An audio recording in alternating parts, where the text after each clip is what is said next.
Story 1. I've lived with my dad my entire life. He married my mom when I was 2, and she's all but adopted me, a teen female. My bio mom lives about 5 miles away with her husband and their kids, a female tween and a male pre-tween. I don't live with her, never have, and probably never will. I visit her once a month, but we both know she's not my mom. I've called her by her first name since I was about 5. I don't have a room or bed at her house, and there are no pictures of me there.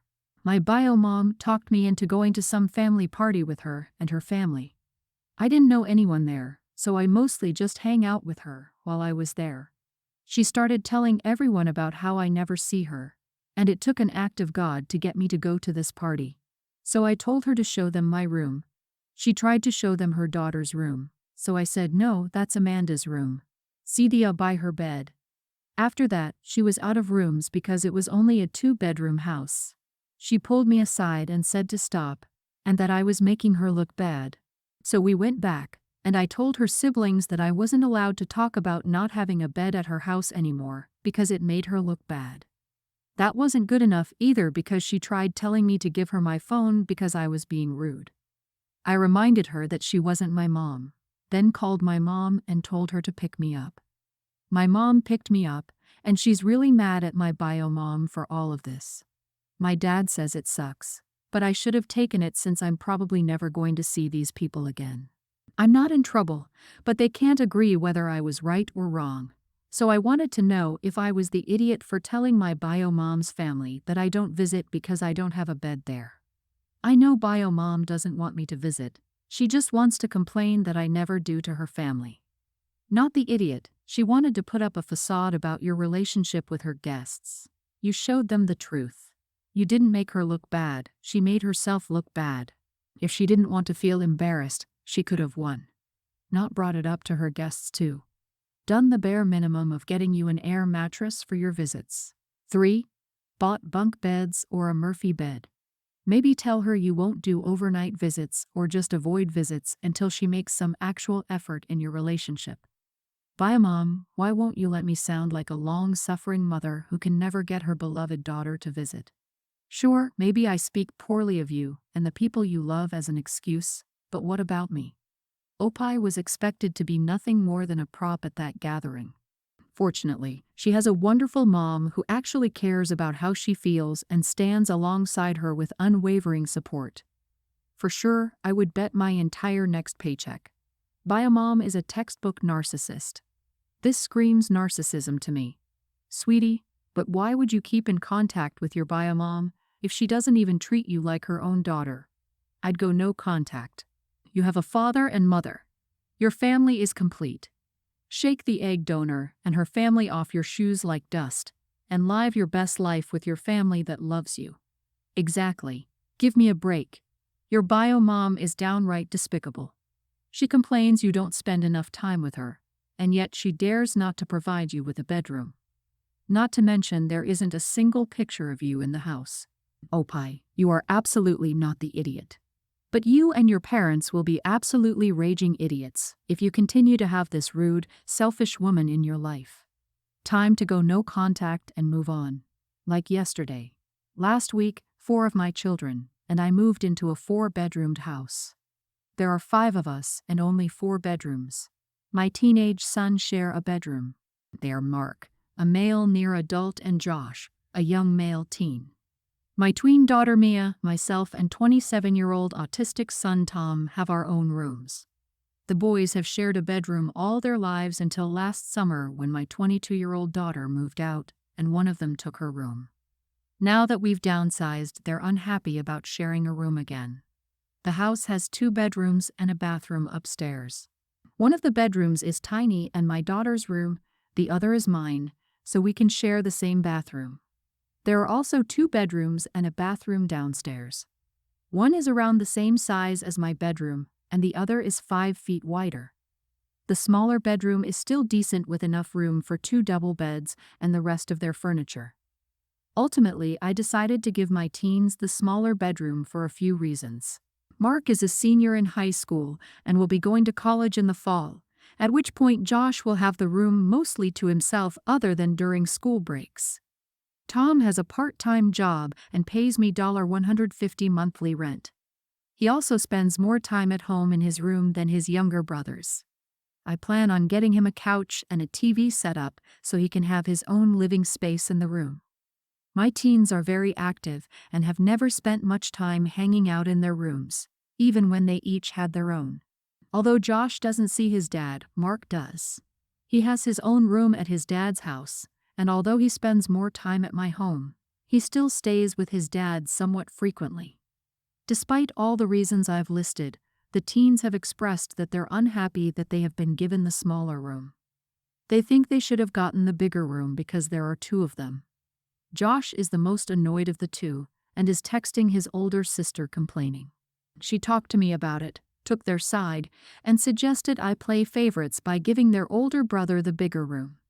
I understand their argument, but I also don't think a few extra feet of space is going to heal their frustration about sharing a room again. I'm willing to listen to criticism about this and possibly change things around. Am I being the idiot, and should I switch their rooms before my oldest son gets too settled? You are the idiot. I think you missed the major wrong in your thinking. Consider this. The larger room should go to the two teens because they share a room and an even smaller space together. Your adult son, being only single here, can surely take the smaller room as he will get privacy either way. Giving your younger sons more space will hopefully lessen their frustration at having to share. And as far as giving your adult son a couch, a TV setup, and that whole shebang, you are favoring him over the younger two. He doesn't need that. It was a bad move. Switch them. I agree. If the eldest son paid genuine rent other than a pittance, I could see the argument that he gets priority. Unless he's buying his food, which I doubt, this isn't covering his living there. If he's working, he should be able to cover $500 in rent, his own food, his own phone, and his car and insurance. He doesn't pay genuine rent or groceries, so I can't argue for him getting priority. Info: so you had 5 people in a 5-bedroom house. Why the heck would you downsize? Everything was perfect. My older daughter was paying a significant share of the rent from when she was 19 until she moved out. I tried to keep paying it on my own for the last 7 months, but I was struggling. Especially since October, as I haven't received any child support from the dad of my youngest two since then. On top of that, the landlord at our old place was useless. The house had so many issues that he was never going to fix. The new house has some other upsides, including a bigger yard, which the boys will use a lot of. So your 22-year-old daughter has been paying a significant share of the rent since she was 19, while the 27-year-old bro was doing what? You need to be charging your 27-year-old more than just a pittance. You are the idiot. You're playing favorites. Just because your son is autistic doesn't mean he needs a bigger room with a TV set up all to himself with a rent discount. It's a great way to show your other kids you never prioritize them over him. My husband and I have an infant daughter who hates my mother-in-law. Every time she comes over, my daughter screams to high heaven and doesn't stop until my mother-in-law is out of view. My daughter doesn't do this when it comes to literally anyone else. My husband thinks it's because his mom doesn't come over often enough. She's here no less than once a week, but usually 2 times a week, and no one comes over as often as she does. Everyone else has only met our daughter at most twice. His opinion is not valid here. Not because I don't respect his opinion, of course, but because she is here often and my daughter still hates her. My daughter has met my mother twice, and she basically wrestles to get out of my arms to get to her and smiles and giggles the entire time. She truly just doesn't like my mother-in-law. I personally cannot stand when my mother-in-law comes over anymore. My husband and his mom try forcing a bond by passing my daughter to mother-in-law and having mother-in-law rock her and try to soothe her as she's holding her breath and screaming the entire time. But it really set my irritation in stone when my mother-in-law said today, "Cry all you want, you won't get your way, I don't play that game," and walked out of the room as my daughter reached for me.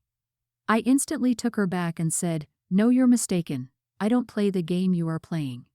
I told them both that from now on, the second my daughter starts screaming, she is to be passed back to me. I am no longer allowing this, We need to force a bond bullshit. Before my mother-in-law left today, my husband said, maybe you should come by more often, even when I'm at work, because the more my daughter sees you, the more she will recognize you, and the bond will happen eventually. I stepped in and said, I'm not okay with that. His mother is here often enough, and I don't want anyone here when he's at work. Not only is it my downtime, but it's also when I'm working. I work from home, and I don't want anyone here. My husband said, yeah, but she could help you by watching the baby while you work. I told him it doesn't help me to listen to my baby scream bloody murder, actually, and once again, it's not happening. She can stick to her usual of coming over when he's here, and that's it. He says I'm purposely ruining the chance of a bond between his mom and baby. I'm doing no such thing, though. She doesn't like her, and having her coming here more often than she already does will just mean that my baby is going to be screaming a lot more. Am I the idiot? Edit. My mother-in-law is a good woman. I've always gotten along with her, and always bragged to people that I'd lucked out because I don't have a toxic relationship with her like all the other people I know have with their mothers-in-law. My daughter is not feeding off my dislike for my mother-in-law. She has never disliked her. I don't know why, but it doesn't change the fact that my daughter screams every time she sees her. I am irritated with my mother-in-law's presence now, but only because she sees my daughter holding her breath and screaming and refuses to get out of her face and continues to try and force my daughter to accept her. It still doesn't make me hate my mother-in-law, but it does make me dread her coming around the baby. My husband's suggestion that she can come here to help me by watching the baby while he's working would quite literally do the opposite of help. I won't allow my daughter to scream like that, and I won't get any work done. Not the idiot. What on earth is this forcing a bond nonsense? Has that ever worked for anyone? Maybe your husband can take the baby to work and his mom can visit him there. Let them see how fruitful this is for the relationship and how it really ramps up your husband's productivity. Mother-in-law is trying to relive her motherhood instead of just backing off and acting like a normal human being. You cannot force a baby to like someone. Babies are like cats. They gravitate toward the people who ignore them. Lol. I never force myself on babies. I always hold back, smile, talk expressively, offer something to play with, which often works. Exactly. When my niece was born, she would cry when I would try to hold her. So guess what? I didn't hold her. Once she was past that baby phase, I could play with her, and we developed a super strong relationship. Her parents say I get more info out of her than both of them combined at this point. Teenager. Mother-in-law needs to chill out. Don't take it personally and meet baby the way baby wants to be met. My fiancé, male 23, and I, female 21, have been together for 8 years. During the Christmas holidays, he took me on a trip to Aspen and proposed to me. Clearly, we're on cloud 9 with this huge milestone in our lives. So I'm wondering if maybe what I'm doing is wrong or staining something that should be a happy memory. The thing is that my fiancé has a sister, the same age as me. We went to school together, but we weren't friends.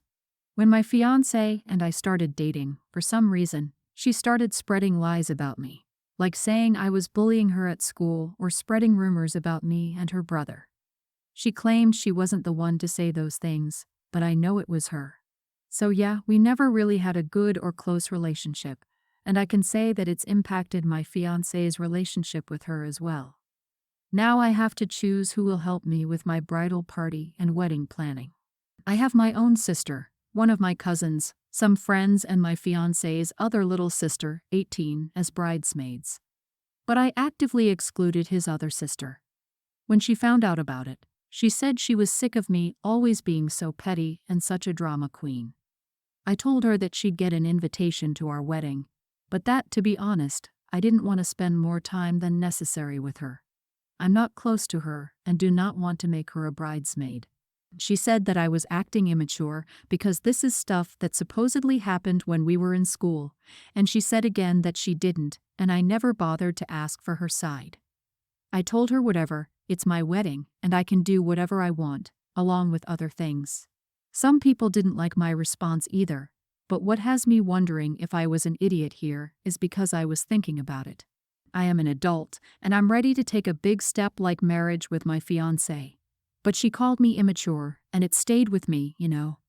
I'm wondering if it's time to be the bigger person and start over, which would make my decision here immature and idiot-like. She will always be my husband's sister, my children's aunt. We'll be an official family now, so I don't know exactly what the saying is, but it's like extending an olive branch. However, I also feel entitled to have those who I truly want as my bridesmaids. I feel that's my right as I'll only get married once, and I want it to be perfect for me. And that vision of perfect doesn't include her as a bridesmaid. For clarification, the rumors she started about were not just when we were 13. They were all throughout our school years until we graduated. She accused me of bullying her before any of the rumors started. Her parents went to our school to talk with our teachers, and they told them that I wasn't bullying their daughter. She was just lying for some reason. I would love for my wedding day to be perfect. I know that perfect doesn't exist, but the closest to it at least, because this is going to be one of my happiest memories. But I understand this is just one day, and what's important is marriage. That's why I was wondering if extending the olive branch was the right move here, because I could make sure, or at least do my part, to have a good relationship with my sister-in-law for the rest of our lives. My fiancé agrees with me because he isn't close to his sister. I'm close with his little sister. That's why she's a bridesmaid. So she's claiming you bullied her in school, so why does she even want to be a part of your wedding party? The people standing up in the bridal party are the people closest to the bride. If she claims you bullied her, you two are not close by her own admission, as well as yours. She's full of crap and entitlement. You're not the idiot. I disagree, Opie's the idiot. She wants to be a part of Opie's wedding party because Opie is marrying her brother, and she wants to be in a brother's wedding. I don't blame Opie for not wanting her as a bridesmaid, but this is going to cause drama and put a dark cloud over the wedding. A good solution would be for Op's fiancé to ask both his sisters to be groomsmen and to stand on his side. Why would that be a good solution? Besides the fact that he's got his wife to be his back on this, as he should. Her fiancé isn't close to the sister either, and he doesn't have a good relationship with her either. She will be in the wedding, but not as a bridesmaid or groomswoman. Op, the one who needs to let it go and be the bigger person, is your fiancé's sister, not you. You have set an appropriate and reasonable boundary. You're not trying to stick it to her. You're just trying to enjoy your own wedding for crying out loud. Thanks for listening.